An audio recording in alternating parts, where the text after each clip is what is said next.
Hello. So let's get right into it. It's been good in the end. It was a good week. Synchronicity's popping off again. And so we're on week 3 of The Artist's Way. Now, I'm supposed to be on week 4, but remember last week I spoke about I was angry. This week slapped me in the face as soon as I opened the intro section for week 3 to read what it was about. I just felt like everything was making sense. Recovering a sense of power. I'll read to you what the sections were about for week 3 because they were just so, I found it so relevant. I read them about 3 times in total. The first time I read it, I was mind blown in a way. And then I was so taken aback by it. I had to have a nap. Maybe I was tired anyway from stress of the week. And I kept trying to read it again because I really wanted to cement what it was saying. I don't know, I just kept getting tired. Things kept happening, but today I read it one more time. So, the sections it's about is anger, which relates to week 2. Very, very good. Synchronicities, which I'm already well versed in, but had more confirmations for me. Shame, dealing with shame and why we don't move forward. That was good. Dealing with criticism, that was excellent because that's what people who struggle with shame are afraid of. And then growth. So for the anger section, it was about anger being a map, and it's supposed to show, use it as direction. So it was something that she said was use it as an invitation to act, to do the thing you want to do. It's informing you, it's telling you. So in my case, it's that being angry at work, I really can't stand being condescended to and told what to do. So I'll read some things that I highlighted to do with anger. Anger shows us what our boundaries are. In the recovery of a blocked artist, anger is a sign of health. Anger is meant to be acted upon. It's not meant to be acted out. Use anger as fuel. Move where our anger points us. Translate. We can actually, with a little thought, we can usually translate the message that our anger is sending us. So in the book, then Julia Cameron also goes on to describe anger as a loyal friend. It's not a friendly friend, a kind friend, but it's loyal, and it reminds you who you really are. And then I understood why I was feeling so angry, because staying at, we'll get there. It explains a lot of things for me and what I've been struggling with, but why I struggle so much with employment, because I guess it just goes against me feeling free, basically, and those things make me feel very angry. I would frequently feel very angry. I think it's more of a woman thing, gendered thing, that I would feel bad for feeling angry, which she also talks about as well. Let me find that bit. Damn anger. It tells us we can't get away with our old life any longer. It tells us that the old life is dying. It tells us that we are being reborn, and birthing hurts. The hurt makes us angry. Well, I thought that was so interesting. So I was saying, back to the gendered thing, I always felt bad for feeling angry. I would try to do my tapping or do my journaling to get rid of the fact that I felt angry, because, I guess I still, like many people do, associate anger with, being out of control, or instead of seeing that, oh no, it's my higher self or my true self saying, this is where you want to go, this is what we're supposed to be doing, and then you feel angry because that's being, challenged. She talked about as well, anger shows us our boundaries. Anger shows us where we want to go. It lets us know where we've been and lets us know when we haven't liked it. And that just made so much sense for me. I felt validated in my decision to leave my job again, even though I say again because it's not the first time I've left a job or even been fired actually, but I felt I'm not doing more confirmations. I'm always looking for confirmations because sometimes I can get lost and think, oh, why am I doing this? This is not a good idea. I don't have a safety net. What the hell am I doing? But then this is showing me you're doing the right thing. Follow your heart, basically. The next section was about synchronicities and how it was Jung who brought it to the West, I imagine. So I'm going to read you some of the examples of synchronicities that Julia Cameron writes about in her book, and then I'll tell you about the one that happened to me. I mean, I have many synchronicities, but this one was very poignant. So, a woman admits to a buried dream of acting. At dinner the next night, she sits beside a man who teaches beginning actors. A writer acknowledges a dream to go to film school.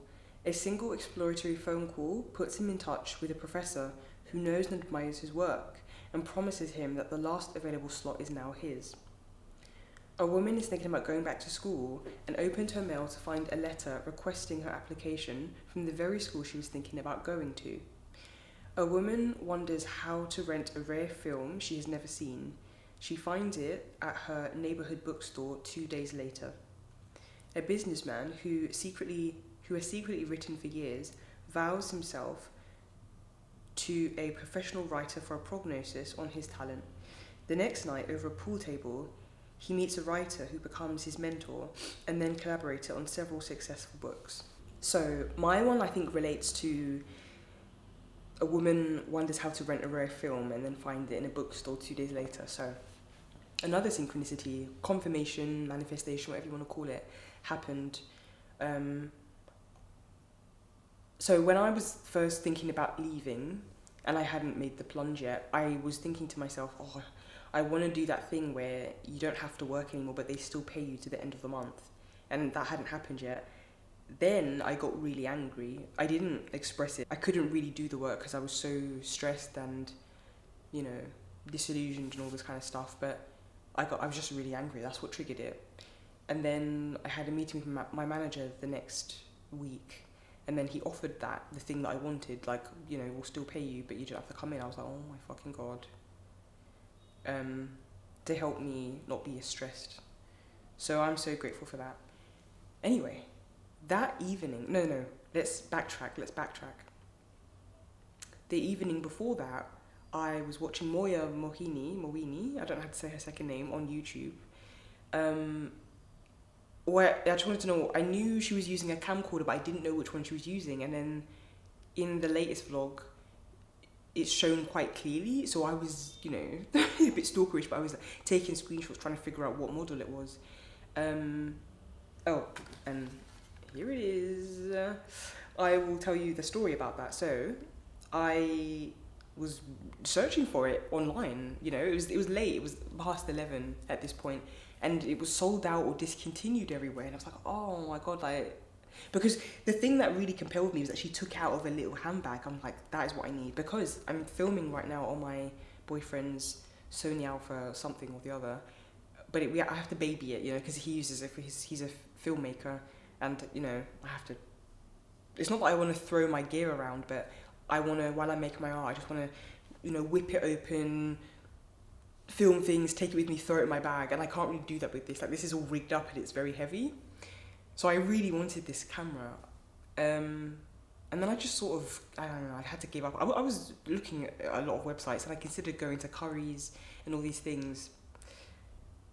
And then, that same evening after I had that talk with my manager, I opened Facebook Marketplace and the first thing I saw was this very camera, the very model that I was looking for, and I couldn't believe it. I was like, oh my God. And I was hoping the girl wasn't a scammer or something. I don't know. I sort of, with Facebook Marketplace, you have to, be wary. I mean, I've had good experiences so far. I mostly sell things rather than buy things. She was taking a bit long to respond. I was like, oh, come on. I was like, I'm eager. She put it up for £130, which is, I would have paid that in a heartbeat, but I negotiated. I said, will you take this for 95? And she came back and said, I'll do 100. I was like, perfect. Because when I saw this camera on the Sony website, it was £99, and the listings on eBay that had ended, they were significantly more. So I was like, okay, £100 is about right. And I was like, can I come and get this tomorrow evening? But she lives on an estate. I mean, I'm not being prejudiced or anything. I grew up on an estate, but I didn't. It was, I finished work at 6 and it's still winter here, so it's dark. And I thought, I don't really, and this is a massive estate, and I thought, I don't really feel like going. But it was in Dulwich, which is kind of like a fancy area. But in these areas they have like the other sections. Anyway, so I said to my boyfriend, will you come with me and I'll get us an Uber? And he's very sick, by the way. And, we're both sick now. But so I got us an Uber, the same Uber guy, which, by the way, his chat was, I wish I had the micro memory card in here at the time to film in there, because we were having such good conversation with him. He was this Turkish guy and he was so nice and kind and talkative, and I was happy, so I was talking. So anyway, the next day I dragged him out because he was very sick. I booked us an Uber and I asked the guy, can I book you back? So I just added our home stop. So it was cute. It was like we went on a little adventure with the driver. So we went there. It's not far, about 15-minute drive, and that evening before we set off in the car, she was taking a long time to respond. And I thought she was like playing me. I don't know. I thought this was going to slip out of my hands. I'm like, why would the universe bring me this synchronicity and then just pull the rug from under me? Anyway, she responded and said, oh, sorry, I just got out of a meeting. I was like, woo. I was like, I'm ready to go, like confirm the address, whatever. So we went. The driver waited for us as we went up to the stairs, and then I was chatting to her. I'm sure she wanted to get away, but I was talking to her saying, oh, where did you find this camera and stuff? And she said that she vlogged as well, and she found it on eBay a year ago. I was like, interesting. Anyway, she finally managed to get away from me, and then we got our Uber back home, and it was nice. And then I found because it's a micro SD card. I had one in my Zoom H1N, which is a mic. I'll show you. This thing with my dead cat on it. I have a little one in here, but it's not big enough, so I ordered that evening like 128 gig micro SD card, which is waiting for me to collect from Amazon, and that's that really. And I just thought, wow, what a synchronicity. And I'll say I'm happy to share this. I tell people who know me, when I had my first office job, it wasn't my first job because I was kind of always working from a young age in a way, but this was my first corporate office job. I was a marketing apprentice. I fucking hated it, man. It was soul destroying, but it was still exciting. I liked dressing up. I liked going somewhere.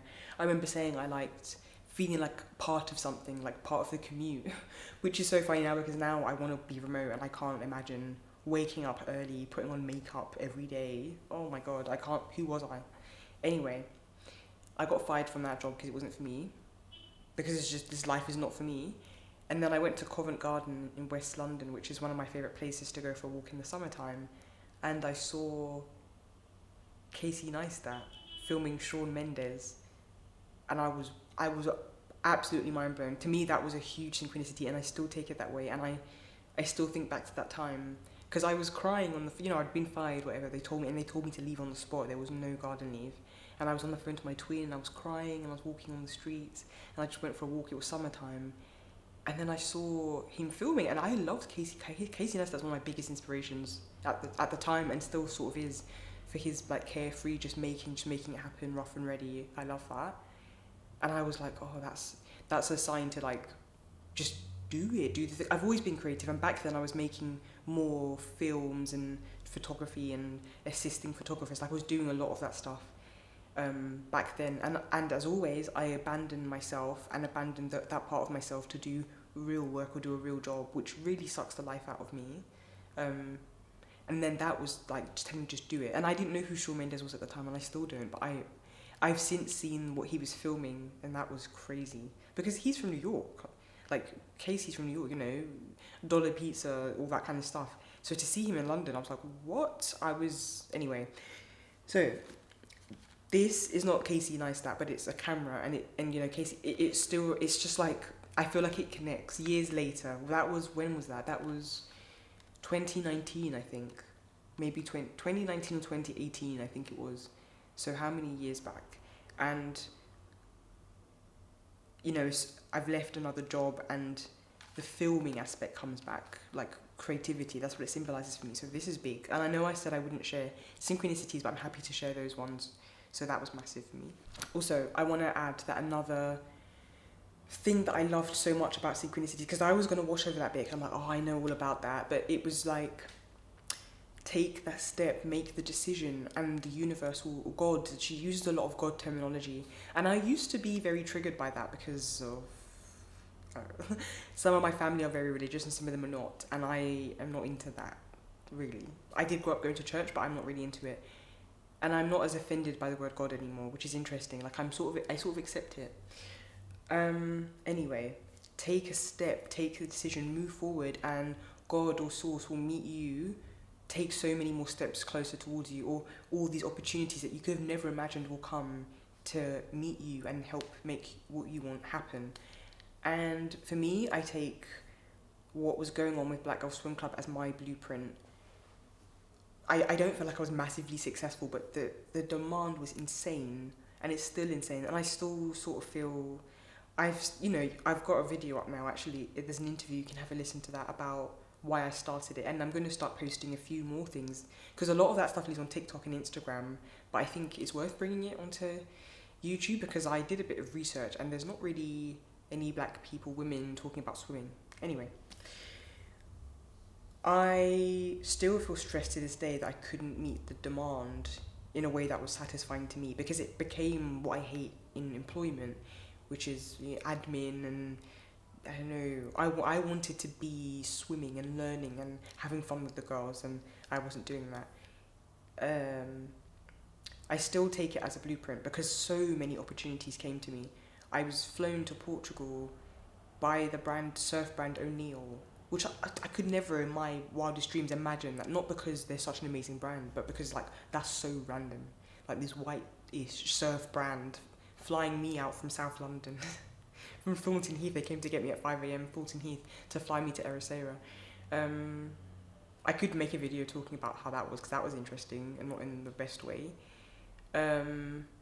I was contacted to do these commercials for high-end brands. Oh my god, so there was also Pharrell's brand, Pharrell Williams' brand, Humanrace, skincare brand, and casting people, whatever, scouts got in touch with me to be a part of an ad.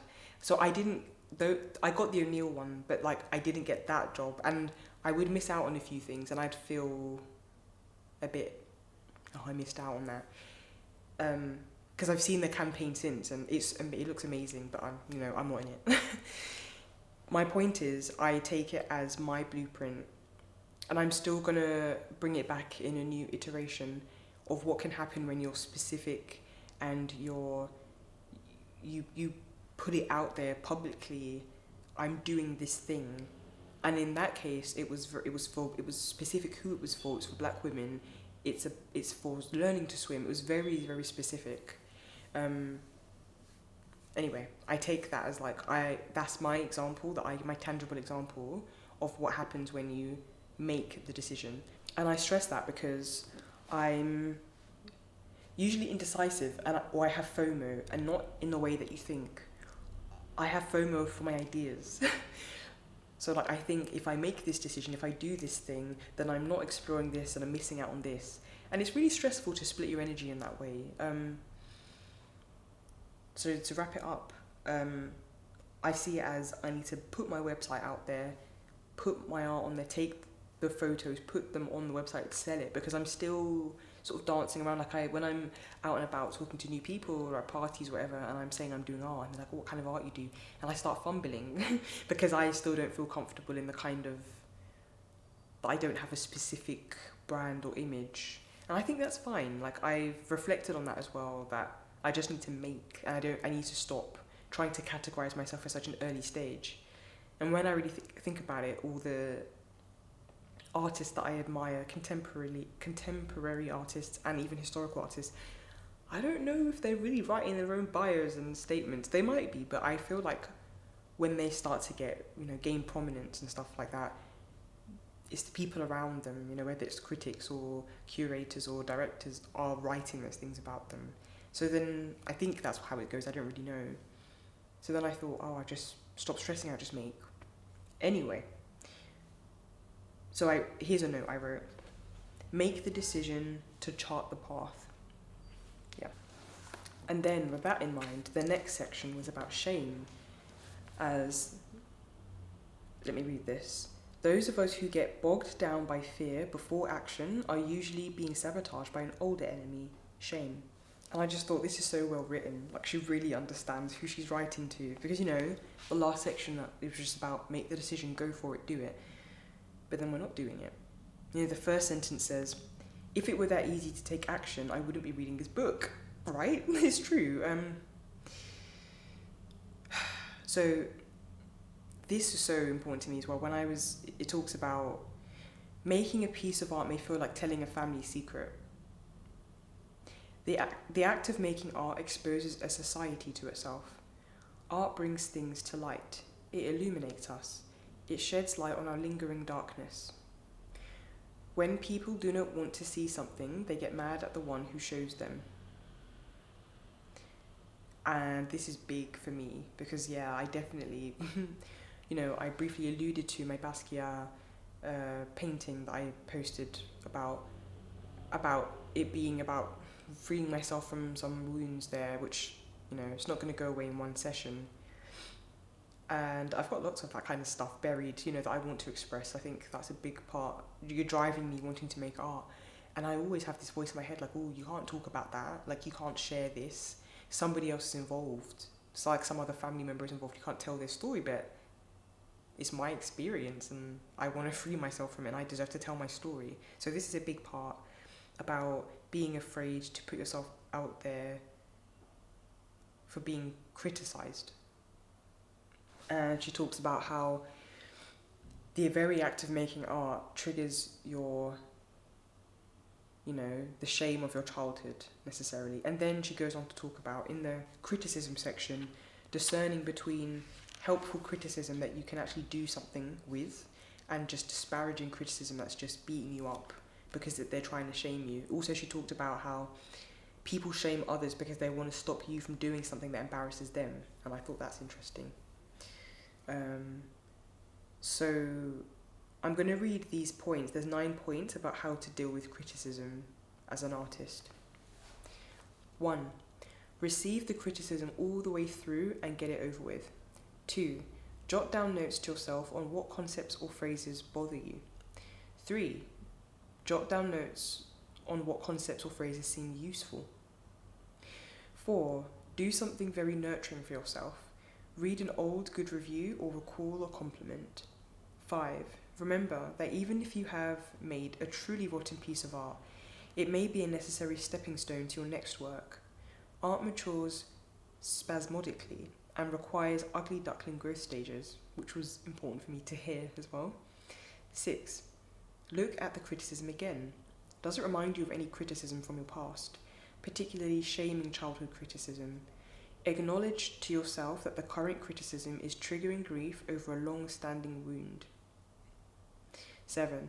Write a letter to the critic, not to be mailed, most probably. Defend your work and acknowledge what was helpful, if anything, in the criticism proffered. 8. Get back on the horse. Make an immediate commitment to do something creative. And 9. Do it. Creativity is the only cure for criticism. And I thought that was amazing. The last section was about growth, and again I thought it was relevant to me because, after getting the camera and having this wonderful news from work, it's been 2-3 days now, maybe 4, and I've been sick, and I've sort of been beating myself up about it, like, when am I going to film my next section, and I'm going to lose subscribers and all this kind of stuff. But then she says, I'll read what I underlined here. Very often, a week of insights will be followed by a week of sluggishness. Marathon runners suggest you log 10 slow miles for every fast one. The same holds true for creativity. And then I wrote to myself, don't feel guilty for not filming or doing artist dates or morning pages or filming, because I have been feeling guilty. I've just been feeling a bit sick and bunged out. I haven't been working out and I've been beating myself up about it, and I just thought, this is the sluggish thing. And that's fine. The tasks were really interesting. There were a lot to do with childhood and describing your childhood room and your favourite childhood food and stuff like that. It was very sweet. And we also had to list people that we admire and admire secretly, and traits in these people that we can cultivate within ourselves or look for in friends.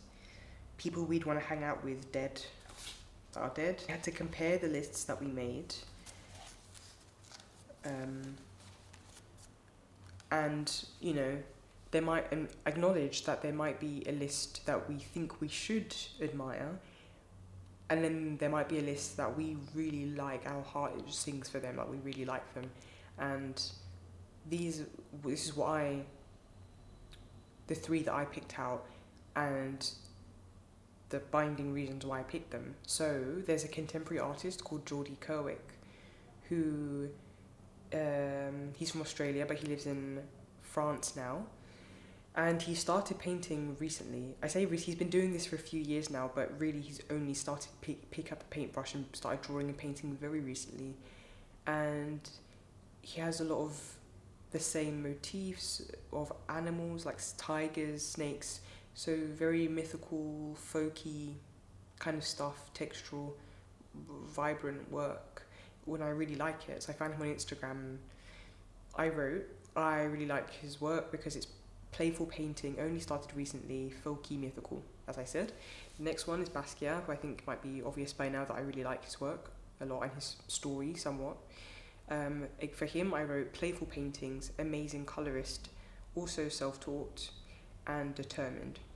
You know, he was determined to be famous and make it and all this kind of stuff, and I do find that inspiring. And then Jean DuBuffet, who is from France, was from France, and people do relate. Someone described Basquiat as being a love child of Jean DuBuffet and Twombly, I think.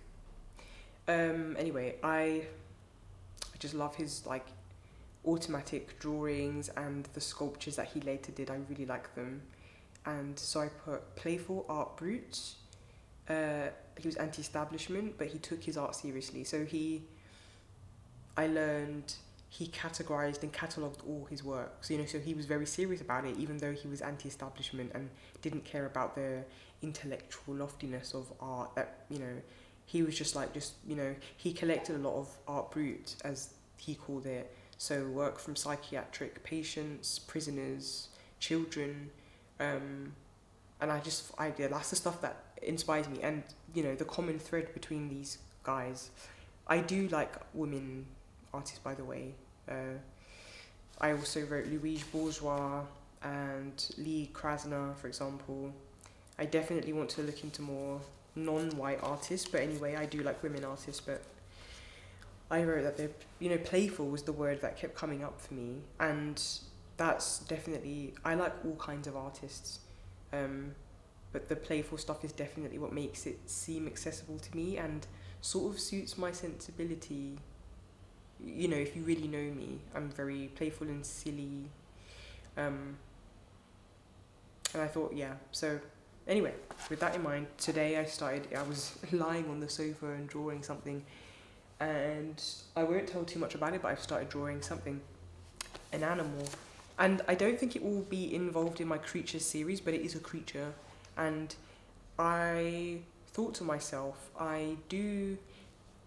there is an animal that has a lot of symbolism for me, and has done for many years, and I actively look for them, seek them out, and it's a huge synchronicity for me when I see them.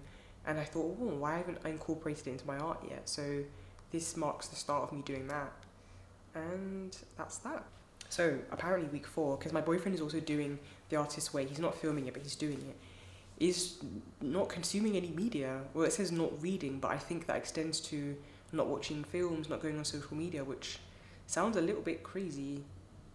But I know it means it's time to work, like make your art, play bass, you know? I don't know how I'm going to survive the whole week, not, you know, watching my video essays or watching films, whatever. Anyway, I'm not there yet. We'll get there, and I'll report back how it went, but that's what that week's going to be about.